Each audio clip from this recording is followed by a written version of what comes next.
Hey, what's up guys? This is Cody the Coin Raptor, and today I want to bring you another analysis video. I want to go ahead and give you a snapshot, an understanding of Bitcoin and the direction Bitcoin's been going, and I want to use several different metrics as well as a little bit of chart TA here to give you an idea of the overall state of Bitcoin. Now first I want to go ahead and show you the monthly chart for Bitcoin here, and you can see that Bitcoin has been on a steady uptrend ever since its inception back in 2010. If you take a look at the RSI on this chart, we can see right now we're at about 41, and it doesn't really ever get into this area. So Bitcoin is kind of more of at a historically oversold condition right now. But I like to do videos like this to just kind of zoom out and look at the long-term picture, because I feel like sometimes we can be a little too focused on the short term.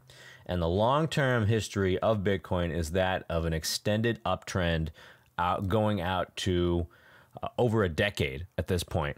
So I want to put this into perspective. Now, I also want to go ahead and show you some additional metrics that show how cheap Bitcoin is right now. One thing I always like to look at here is the net unrealized profit loss, or NUPL indicator, and that'll give you an idea of the total Bitcoin market and how many people are in profit and how many people are in loss. So we go and we take a look at, zoom in here and take a look at this. We're at about minus 10% or so. So the totality of the Bitcoin market is underwater by 10%. And if we zoom out, we take a look at historically what this means. There have been very few times in Bitcoin's history, mostly during these bear markets, in which it's reached this level or levels under zero, right? Zero's break even for the totality of the Bitcoin market. So we see here that in the depths of some of the bear markets, it's actually gone as low as 50% or so, 40% in some cases. So there is some room potentially to fall from here compared to other bear markets. However, again, I just want to zoom out and just look at the totality and the long-term history of Bitcoin, and right now it is historically oversold, and the market is down as a total of about 10% or so, and that's something we only see rarely, right? We only see that just about every 2 to 4 years or so. Now I also want to go ahead and take a look at the rainbow chart. I actually really like the rainbow chart. It's not a technical indicator or anything. It's more like a general indicator. And again, with the rainbow chart, we see these several bands here, and the bands represent kind of a general knowledge, general purpose usage of the Bitcoin price. And right now, it's in the fire sale band, okay? It rarely ever comes into this band. Even if we take a look at the 2018 bear market here, it barely even touched this band, and now it is very firmly within this band. Okay, it's been within this band here for the last couple of weeks or so, and it rarely ever crosses into this band. Right now they have it labeled as fire sale. Okay, so there are a couple of indicators that we can look at to determine the Bitcoin's its price and its price relative to its past history. Another chart I like to look at is the MRVR, or the market value to realized value. And with the market value to realized value, it's just looking at a comparison of the current market cap to the realized market cap. And that's something I've talked about previously, but in case you guys need a little bit of refresher, the realized value is the value of the Bitcoin at the last time they were moved. So it kind of gives you an average cost basis. And so in order to calculate the MRVR, they take the market value and then divide it by the realized value. So this kind of gives you a score. Generally speaking, one is like your baseline. So generally speaking, anytime it goes under 1, you're going to see Bitcoin at a sharp discount. And we'll go ahead and zoom out here a little bit. We'll take a look at the 3-year, and you can see here, actually we'll zoom out and go take a look at all time as far as back as it can get us. So if we actually take a look at the all-time score, Most of the time, Bitcoin trades above that one level. The one level is all the way down here or so, and it rarely ever reaches below this one level. All right. So when you're buying below this one level, what you're doing is you're buying under the cost average of the market. So this is something I like to look at.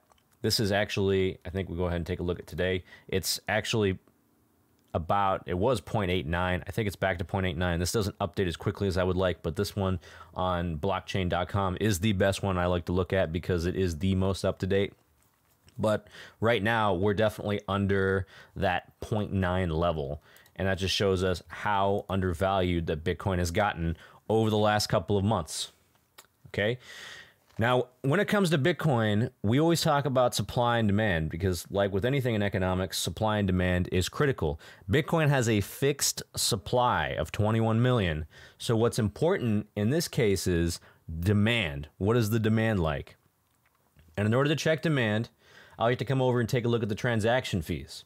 So with Bitcoin's transaction fees, you're having kind of like an open market, like a bidding process, which people can pay higher transaction fees in order to get their transaction processed quickly or to ensure that they get put into the next block that's mined. So when we take a look at the transaction fees, we can see here that based off of the long-term chart, the transaction fees have gone up. Right, it's in a pretty steady, pretty broad uptrend, and so what that's telling me is when you look at this, it's telling me that adoption is increasing, because if adoption wasn't increasing, the price would stay fixed or it would decrease. But since 2011, the price has gone up, so people are willing to pay more money in order to ensure that their transaction is processed quickly. That's one example of what I do to check the transaction fees. And you can also notice that at the top, relatively speaking, at the top of the bull markets, we can see a huge spike in the transaction fees as, again, people are paying more and more and more money to ensure that their transactions get processed more quickly. Another thing I like to look at is the unique addresses used. And again, this is a measurement of the number of addresses in totality, and addresses that are unique, that are not repeated over and over again. This number has also been increasing steadily over the last 10 years. Even if you backed it out to about 3 years, again, you're looking at, maybe about 500,000, and all the way back in October of 2019, and now you're looking at about 650,000. So there is a huge increase to the number of unique addresses used on the blockchain itself. And again, if you zoom out and look at all time, it's no contest. I mean, we're starting off here at about, under 1,000 in some cases, all the way up to 650,000. So we can see that the number of unique addresses has been increasing. The usage of Bitcoin has been increasing. You're seeing more and more demand for Bitcoin services. And then also I like to go ahead and take a look at the Bitcoin wallets, right? Wallet sizes. This is one I look at pretty often, but the Bitcoin wallet sizes that are greater than 1 Bitcoin, this kind of separates out, some of the addresses that really aren't being used. Maybe they're being created, but they're not being used. In this case, you can see ones that have at least 1 Bitcoin have increased dramatically. And again, I think the number right now is about 905,000 addresses that have at least 1 Bitcoin.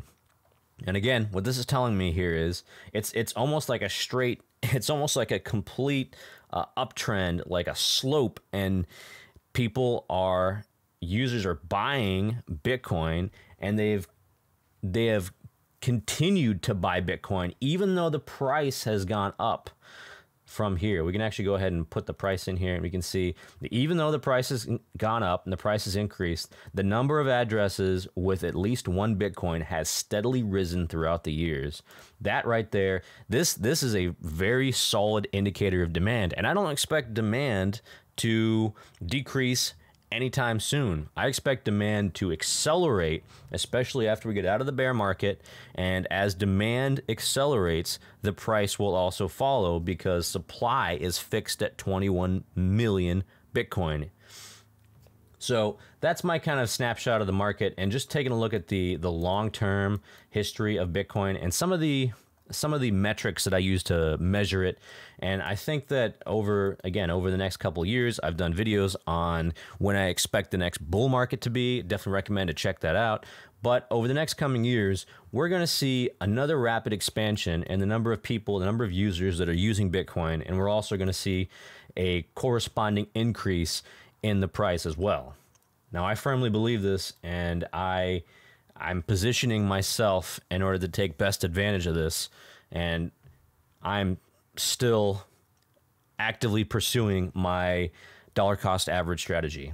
Okay? So if you like this video, please let me know. Like, subscribe, and also be sure to follow me on Twitter, where you can find my most up-to-date TA and my thoughts on the market. That's all I've got for you guys today. Have a great weekend.